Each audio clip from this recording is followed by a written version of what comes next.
Bienvenidos a un episodio más de Legado Live. Y conversando con nuestro amigo Iván Landsberg, quien es profesor de Kellogg School of Management y socio fundador de la firma Landsberg Gerzik Advisors.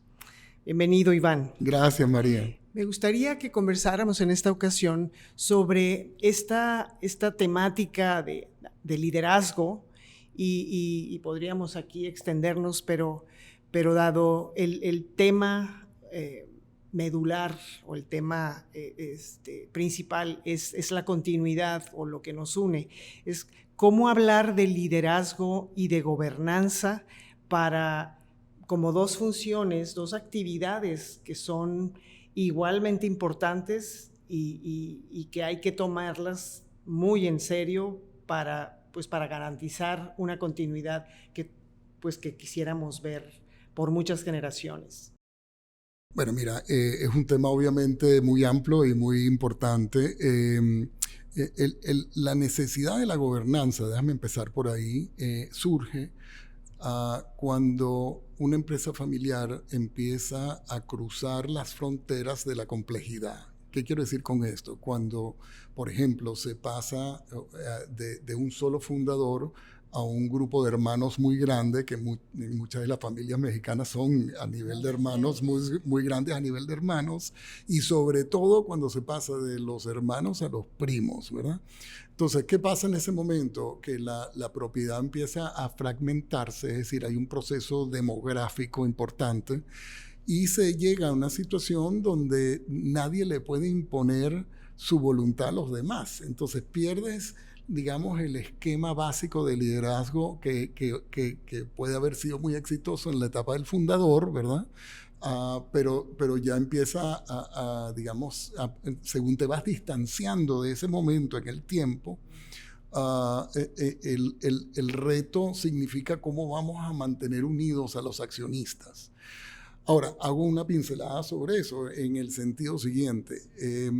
El compromiso de una familia con su proyecto empresarial no es solo bueno para la familia, es decir, mantener la familia unida y comprometida con esa empresa es obviamente un ingrediente aglutinante para la familia en sí, porque le da una misión, le da un sentido de propósito, de significancia que no tendría si no hubiese esa empresa.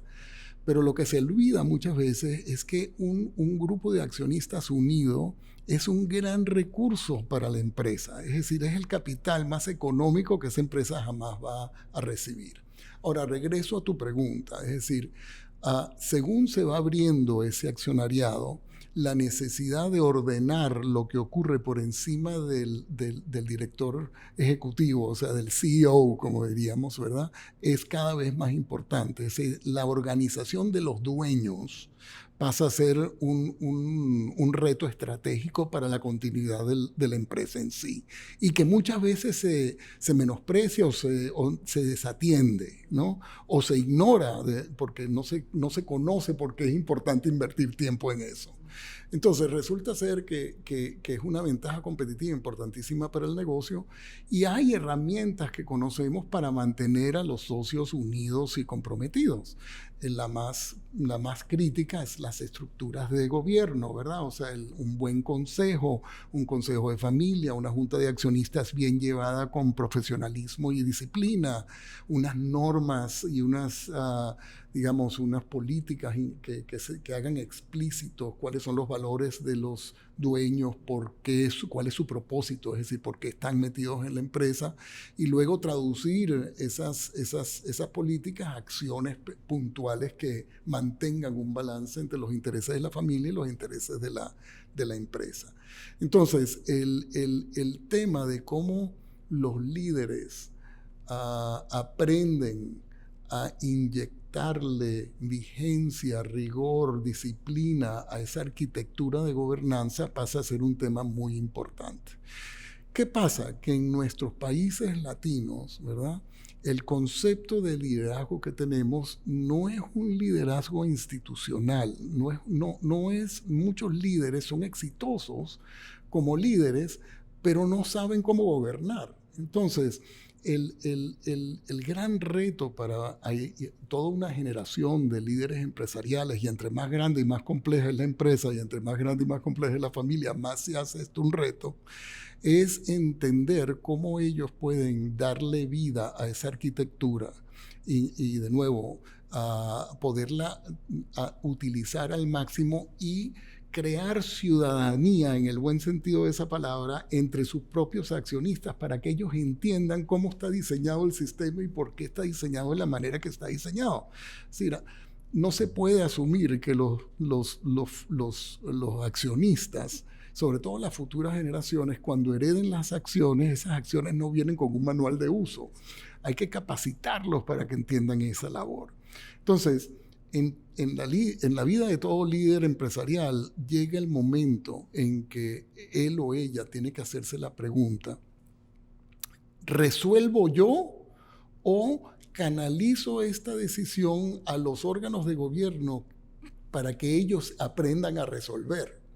Y poderse poner el freno y canalizar esa decisión al foro adecuado para que ese foro madure y pueda decidir en ausencia de ese líder, es el gran reto de aprender a gobernar. ¿Y por qué crees que cuesta tanto trabajo a Mira, estas personas? cuesta tanto trabajo por una serie de razones. Primero que todo, de hecho, es más fácil que el líder decida. ¿Me explico? Pero es una solución a corto plazo, ¿verdad?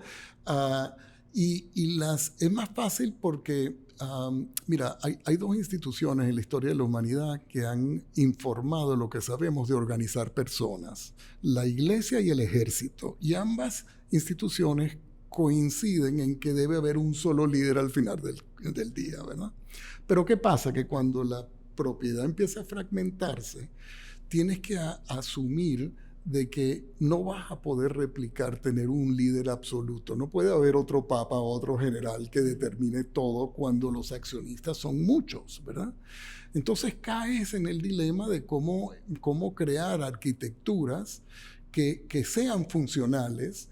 Y ojo, cuando digo gobernar, no quiero decir no se trata de una ausencia de liderazgo, ¿verdad? Se trata de una manera diferente de ejercer el liderazgo. ¿Qué quiero decir con esto? Es ver al liderazgo como una función que se puede compartir con un grupo pequeño de personas que juntos le proveen dirección, rendición de cuentas y control al sistema, ¿verdad? Entonces, el desarrollar esas capacidades de poder diseñar esos foros con criterio, ¿no? O sea, el diseño de un consejo de administración es una intervención importantísima. ¿Quiénes pones ahí? ¿Qué talentos necesitas? No para el negocio que existe hoy, pero para el negocio que quieres crear en el futuro.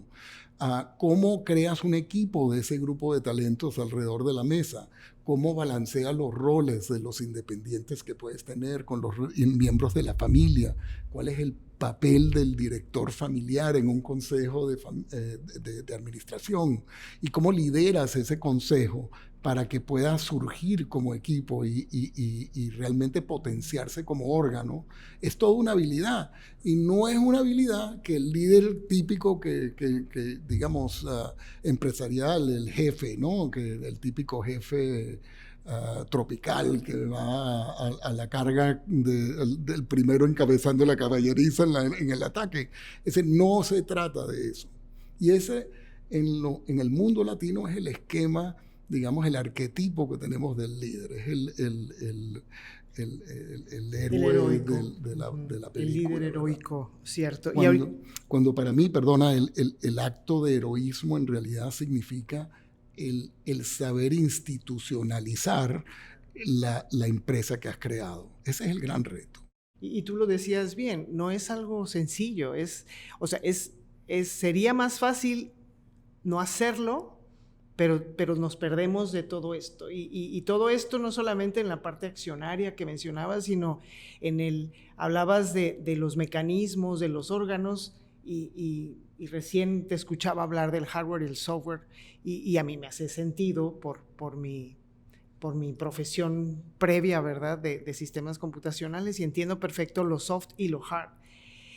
¿Cómo establecer, cómo estos órganos van a ayudar a la familia y a todo este grupo a que las decisiones nos dejen con una esperanza, con una expectativa de que vamos por buen camino, que queremos trascender, que queremos continuar?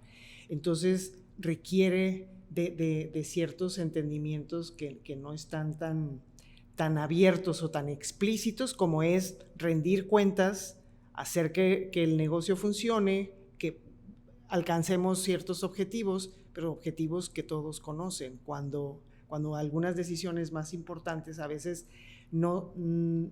muchos en estos esquemas de familias empresarias que están avanzando, pues, son temas que cuesta trabajo exponer.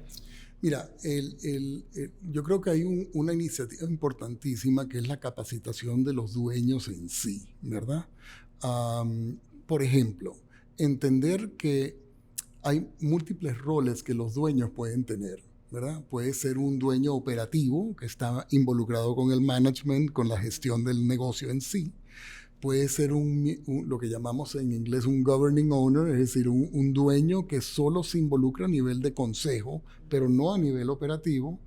Y luego hay dueños que son, digamos, accionistas puros y duros, que no están ni en los consejos ni en la operación, ¿verdad? Bueno, entender que esos roles son diferentes, entender que hay que capacitar a los dueños que tengan aspiraciones a nivel operativo, a nivel de gobierno y a nivel de accionistas es crítico.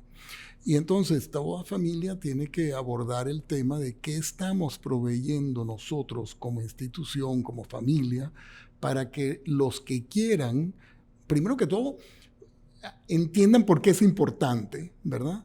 Todos. Y los que quieran entiendan cuáles son las habilidades que tienen que adquirir para poder participar al nivel que sus aspiraciones los lleven de una manera responsable. Para mí, la educación del accionista es la manera para involucrar al accionista de una forma responsable. Es decir, no se trata de excluir, se trata de darle al accionista la oportunidad de aprender para que se involucre responsablemente, porque lo que no funciona es ponerlos en cargos operativos sin las habilidades que necesitan para ejercer ese cargo responsablemente. Eso sí es verdad que sabemos que no funciona. Hasta aquí, nos vemos en el próximo episodio Legado Live.